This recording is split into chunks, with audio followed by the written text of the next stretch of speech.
بسم الله الرحمن الرحيم الحمد لله رب العالمين والصلاة والسلام على سيدنا محمد وعلى آله وصحبه أجمعين وبعد فالسلام عليكم ورحمة الله تعالى وبركاته. Nous sommes aujourd'hui à la veille de ce mois béni, le mois de Ramadan, qu'Allah subhanahu wa ta'ala nous facilite le jeûne de ce mois et nous donne toute la bénédiction pendant ce mois béni.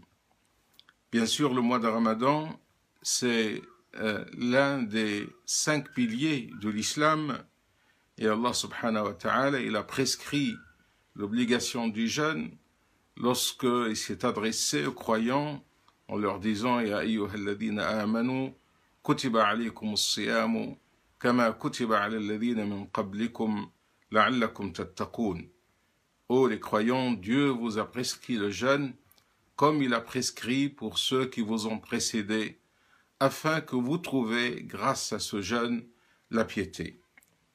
Alors, pour accomplir cette adoration pour Allah subhanahu wa ta'ala qui nous a prescrit, nous avons besoin, bien sûr, de commencer par le commencement. Et le commencement dans chaque acte cultuel, dans tout ce que le croyant peut entreprendre comme parole, comme action, c'est l'intention. Donc nous allons parler de l'intention dans le jeûne, mais dans le sens de l'intention d'une manière générale, an-niyya. Et cette condition, bien sûr, elle est exigée avant toute chose. Allah subhanahu wa ta'ala, lorsqu'il nous a ordonné son adoration, il nous a dit « وَمَا أُمِرُوا إِلَّا لِيَعْبُدُوا اللَّهَ مُخْلِصِينَ لَهُ الدِّينَ حُنَفَاءَ » Il ne leur a été recommandé que d'adorer Allah subhanahu wa ta'ala, lui vouant un culte exclusif. وَالنِّيَّةُ, l'intention, comme nous le savons également, elle est au début de toute chose, de toute action, de toute parole. Avant d'agir, vous devez avoir une intention. Vous devez formuler dans votre intérieur une intention.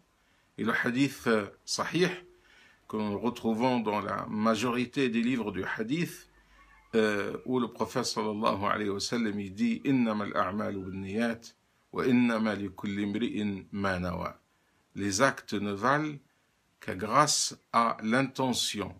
Et chacun, il a l'intention de ce qu'il veut faire. Il va être également, son action va être jugée par rapport à ce qu'il va entendre faire vis-à-vis d'Allah subhanahu azza wa jal. L'intention, pour la définir, nous allons parler bien sûr de l'intention pour le jeûne, puisque nous sommes à la veille de ce mois. Pour définir l'intention, les savants ils ont dit que l'intention, c'est quelque chose qui se passe à l'intérieur du cœur. C'est-à-dire, il ne s'agit pas, comme certains ils pensent, ils vont dire verbalement, avant de prier, je vais faire la prière de Dhuhr, ou l'Asr, ou le Maghrib, ou avant de jeûner, il va formuler « Inni nawaitu as-sawm ». Non, l'intention, elle se passe tout d'abord à l'intérieur du cœur. Car l'intention, ça veut dire le fait de définir quel est l'objectif, quel est le but de ce que vous voulez faire. Vous dire une parole, faire une action, c'est pour quelle raison, pour quel but, pour quel objectif. Alors nous pouvons dire que l'intention, c'est un instant de prise de conscience de ce que nous voulons faire et entreprendre. C'est-à-dire, c'est le croyant qui va avoir ce moment-là entre lui et Allah subhanahu wa ta'ala pour se poser la question, je vais agir, je vais jeûner, je vais prier, je vais faire une aumône, je vais dire telle parole, je le fais pour quelle raison? C'est-à-dire, à chaque fois, et c'est pour cette raison que elle doit précéder tout acte du croyant. Et ce moment de prise de conscience, c'est ça qui va donner sens à nos actions. Parce que, y compris d'ailleurs l'ibadat, nous répétons as-salat 5 fois par jour, mais le fait que ces prières sont accomplis sans qu'il y ait ce moment de prise de conscience, cet instant où nous devons nous poser la question, je prie, je le fais pourquoi et pour qui? C'est un moment qui doit se répéter pour à chaque fois que les actes ne soient pas des actes routiniers qui vont se répéter, mais qui doivent toujours avoir ce sens et cette finalité. Pour revenir justement aux jeunes, le hadith du prophète sallallahu alayhi wa sallam, c'est un hadith qudsi en fait, c'est Allah subhanahu wa ta'ala qui nous parle, et c'est le prophète qui nous rapporte le hadith. Le hadith très connu, c'est un hadith sahih rapporté par le Bukhari ou Muslim, où Allah subhanahu wa ta'ala nous dit « As-siyamu li wa ana ajzi bihi » إلا الصيام يدي كل عمل ابن آدم له إلا الصيام فإنه لي وأنا أجزي به. يعني Allah subhanahu wa ta'ala nous dit que tous les actes d'Ibn Adam, il peut le faire et il peut constater quels sont les effets, quels sont les bienfaits qu'il peut tirer de ces actes qu'il fait. Mais il dit le jeûne, ça reste une adoration spécifique. Car dans le jeûne, il y a cette relation intime entre le croyant et Allah Azza wa Jal. Je vous jeûnez, c'est Dieu seul qui sait votre état de jeûne. Les gens qui peuvent donner l'apparence qu'ils jeûnent alors que lorsqu'ils sont tout seuls, ils vont faire autrement, ils peuvent le faire s'ils n'ont pas cette intention pure pour Allah Azza wa Jal. ولذلك الصوم, le jeûne est très lié effectivement avec le taqwa, comme il est dit dans Surat al-Baqarah, Surat 2, لعلكم تتقون, car le taqwa, la piété, la crainte d'Allah Azza wa Jal, elle est liée effectivement avec cette intimité dans la relation avec Dieu. Taqwa, c'est ce que vous avez à l'intérieur de votre cœur. ولذلك le prophète sallallahu alayhi wa sallam, lorsqu'il a parlé de taqwa, la piété, il a montré son cœur en tapant sur sa poitrine en disant « At-taqwa ha-huna », c'est-à-dire la piété, elle est là dans notre intérieur.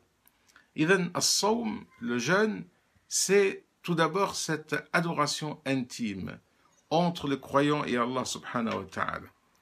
Et les fuqaha, les jurisconsultes, ils nous ont parlé effectivement de l'intention pour le jeûne. Il y a deux sortes d'intentions. La première, c'est une intention globale, c'est-à-dire à partir de le premier jour, c'est-à-dire la première nuit du Ramadan qui commence cette nuit, parce qu'aujourd'hui nous sommes dans la première nuit qui est à la veille du premier jour du mois de Ramadan, nous formulons l'intention. Et surtout lorsqu'on se lève le matin à l'aube, mais ceux qui ne se lèvent pas le matin, ils peuvent formuler dès le soir leur intention, en prenant cet engagement, car l'intention c'est un engagement que le croyant il va prendre vis-à-vis d'Allah subhanahu wa jal pour jeûner tout ce mois, parce qu'Allah subhanahu wa ta'ala nous a prescrit le jeûne de tout un mois. Et cette intention globale veut dire que le croyant il s'engage avec l'aide d'Allah subhanahu wa jal d'observer le jeûne pendant tout ce mois. Mais il est aussi recommandé, selon l'avis de Jumhur al-Fuqaha, la majorité des savants, de renouveler notre intention. C'est-à-dire il y a une intention globale qui va être formulée dans notre intérieur dès la première nuit de ce mois de Ramadan, mais nous devons aussi renouveler cette intention. Car le fait de renouveler l'intention, c'est le fait d'insister sur cette condition de al-ikhlas, la sincérité pour Allah subhanahu wa ta'ala dans tout ce que nous entreprenons. Voilà alors ce que nous pouvons dire brièvement par rapport à an-niyya, cette intention qui est à la base de tout acte, qu'Allah subhanahu wa ta'ala, incha'Allah, nous donne la force et nous donne tout l'enthousiasme du croyant pour bien retrouver ce mois dans l'adoration, dans la spiritualité, et que Dieu, Inch'Allah, fasse que ce mois, grâce aux bonnes œuvres des croyants, soit le mois également où Allah subhanahu wa ta'ala va nous donner à nous tous, à toute l'humanité, sa miséricorde pour nous préserver de ce mal aujourd'hui qui touche toute l'humanité. نسأل الله سبحانه وتعالى أن يتقبل منا ومنكم الصيام والقيام والحمد لله رب العالمين والسلام عليكم ورحمة الله تعالى وبركاته.